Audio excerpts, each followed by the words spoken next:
Hi guys, Darth Deuce here with my Star Wars action figure review, but I'm not going to be reviewing a Hasbro product today. I'm going to be taking a look at the Bandai Tamashii Nations movie realization Ronin Jango Fett. I've been wanting one of these figures for a little while now. Bandai is doing that line of figures where they take various Star Wars characters and have reimagined them as Japanese samurai and the like. Up until very recently, they were only doing like villains. They've started to get into doing some heroes as well, though the only one I know so far is C-3PO. But there's some other cool ones coming out, like the new Kylo Ren coming, looks pretty cool. There's a Darth Maul that's still available to be purchased now, and some of these have become pretty hard to get. But I got this one at EB Games here in Canada. EB Games have been stocking these figures in, a bunch of the newish ones. So I decided to snag Jango Fett. Picked this up actually a while ago. It was a Christmas present, sort of, to myself. And I'm just getting around to reviewing it now. But yeah, so the packaging is pretty simple, but it has a really cool image of the figure on the front. It shows off all the stuff you need. It's a close-up shot. Ronin Jango Fett, Disney logo, and then on the back here it just shows all the different features, the molding, some poses, movable, and the accessories or option parts. So that's pretty much it for the packaging. So now let us take a look at the actual figure.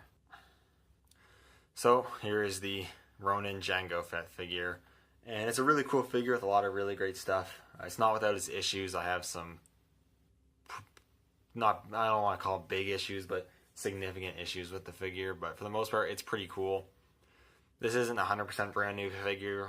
They did do a Ronin Boba Fett, which this figure I'm pretty sure shares some parts from. There's some new stuff, but there also is a lot of reused stuff, which, I mean, makes sense, obviously. That figure is really expensive now, so this one's very similar, but a lot cheaper and easier to find. But yeah, I really like this one. I really like Jango Fett as a character.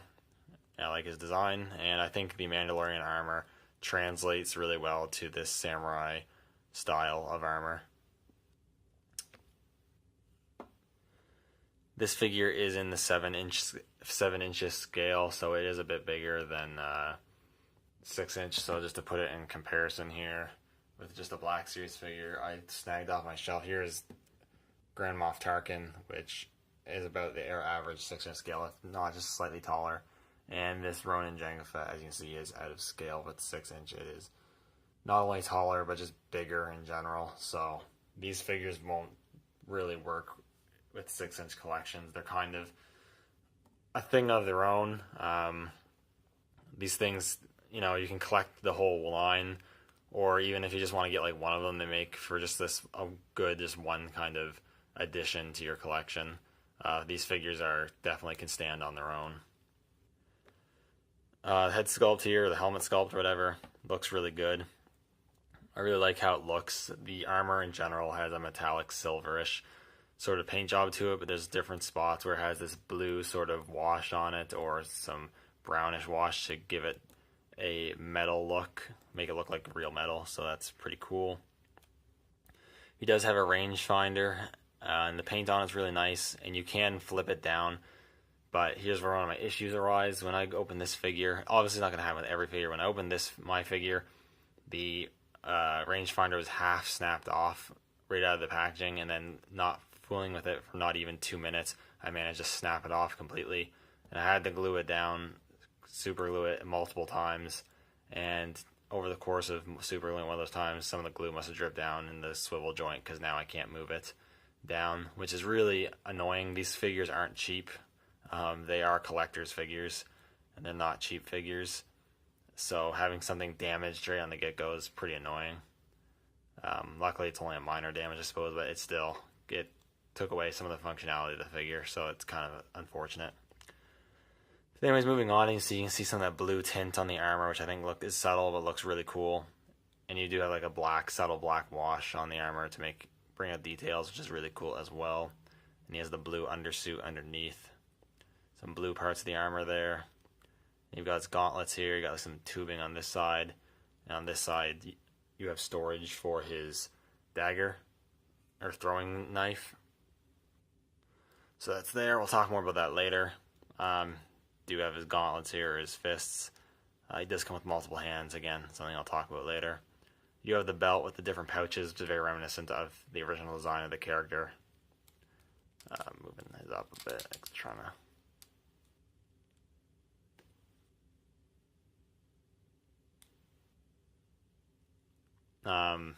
yeah, so that's pretty cool. And you got these ropes and straps, which is cool, and they have different armor, and the larger pant legs, really cool.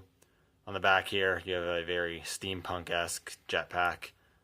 You got like this blue wash on the jets here, or the boosters. The missile looks really good. You got this green spots on the sides there. It looks really nice. You can remove the missile from the top of the jetpack. Unfortunately, this doesn't really serve much of a purpose. It would have been cool if you got some sort of effect piece to make it look like it's launching out, but still cool that you can do that, I suppose. Just slots in there, tight and securely. The jetpack itself can be removed, and you can see the back of the figure, and it pegs in pretty securely. It's not going to fall off. And then you get the rest of the paint detail on the armor, on the legs and whatnot, and the boots and shin guards and whatnot look really good. In terms of articulation, this guy has a pretty good articulation. Some of it is hindered, of course, because of the design and the armor. But you do have ball joint in the head as well as the base, the base of the neck. So you can look up a decent amount, look down a decent amount. You can shift it forward and back. Quite a bit of pivot, and you got rotation. The shoulder plates, they can shift down if you need them to, so you can get a full out movement at the shoulder. And the arms, they shift up and down as well. There's a really slight butterfly joint. It's not too crazy, but you can get the arms forward a bit. You do have a bicep swivel, which is pretty tight, honestly. Double hinge at the elbow.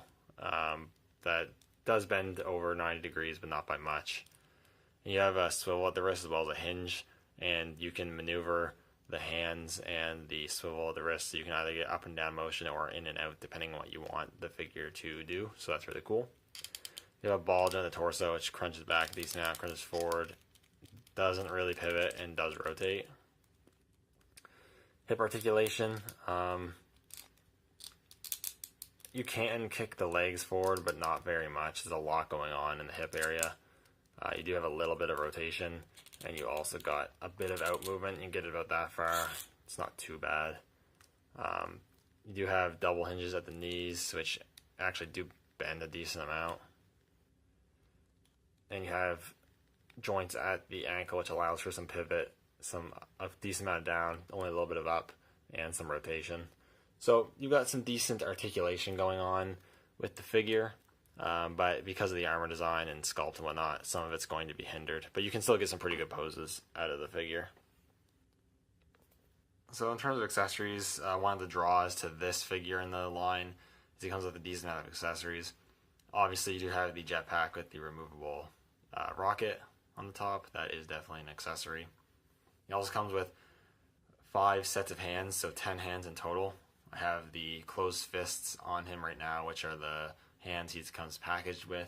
You also get a pair of trigger hands / pointing hands, as the trigger bend isn't super defined, so they kind of looks like he's pointing, but they're also used for holding his guns.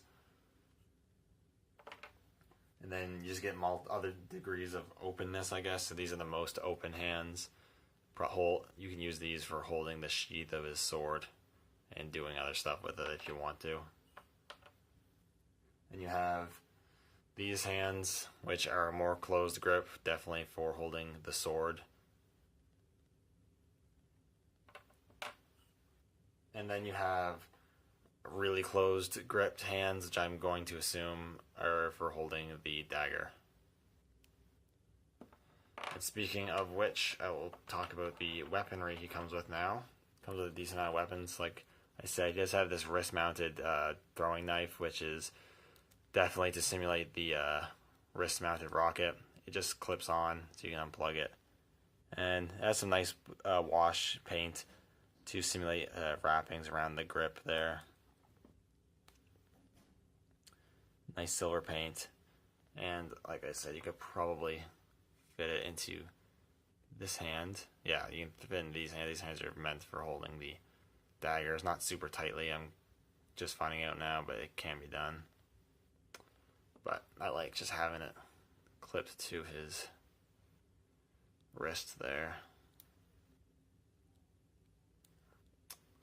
He also comes with his hand, or his pistols, rather, which are pretty cool. They are flintlock pistols that are obviously designed to resemble his West Star blaster pistols. So I like the design of these. They look pretty cool. You got the silver for the metal and then brown and sculpted detail to simulate the wooden parts, which is really cool. The hammers for the flintlock, they actually do function. You can rotate them back to make it look like they're cocked in position to fire, which is pretty cool. I just would be careful with these though. They just peg in, and especially when it's down in the discharge state, it is pretty loose in there, so you don't want to lose those. But you do get the pistols, which are pretty cool. And like I said, you can take these hands, you can fit the pistols into the hands like so, and the finger goes right around to where the trigger's at, which is pretty cool. I'll put that on the figure real quick. So there I have Jango with the pistol in his hand, so I think that looks pretty cool. And again, you can have him dual wielding the pistols if you want to, and the holsters hold the pistol securely. And then for the other accessories, you do have his sword, his katana sword, or the, I think they call it kunai blade, I think, because it's not a full-length katana, it's just a short katana. I think it's called a kunai, could be wrong about that. But there's a sword in the sheath. The sheath and this clip are actually separate pieces, so you can actually take the sheath completely off the figure if you so choose, which I like that. I like that feature. And you can have our hands wide enough where you can have him holding the sword, the sword sheath, which I think is pretty cool. And the sheath is just in this green, is in this green paint or plastic. It's probably plastic, and I think it looks pretty cool. It holds the sword securely. It's not going to fall out, which is great, and it's easy to remove. And then here is the sword, the kunai blade. The paint detail on the handle and the wrap around the handle looks really good. And I like the clean silver paint used for the blade. So that's really cool. And I'm not going to go crazy trying to get a good pose right now, but I have one of the hands here meant for holding the sword. And you can hold the sword nice and securely. And it looks pretty cool.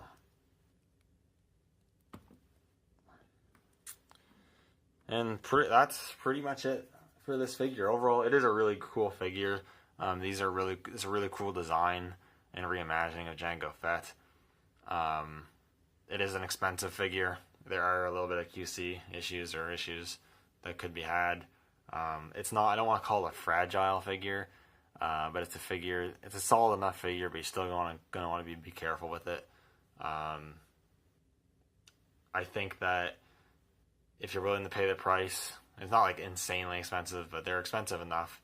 But if you're willing to pay the price and you're a fan of the design of these figures, then I'd highly recommend picking one up, trying it out. And I think this Jango Fett, Ronin Jango Fett figure is a great one to start with. It does most of the things right that the line does, has good serviceable articulation while still having fantastic paint apps and sculpting, as well as coming with a decent amount of accessories. Pretty much giving you the full package. Anyways, that's about it. So thank you guys so much for watching. Let me know what you think down in the comments down below. And may the force be with you.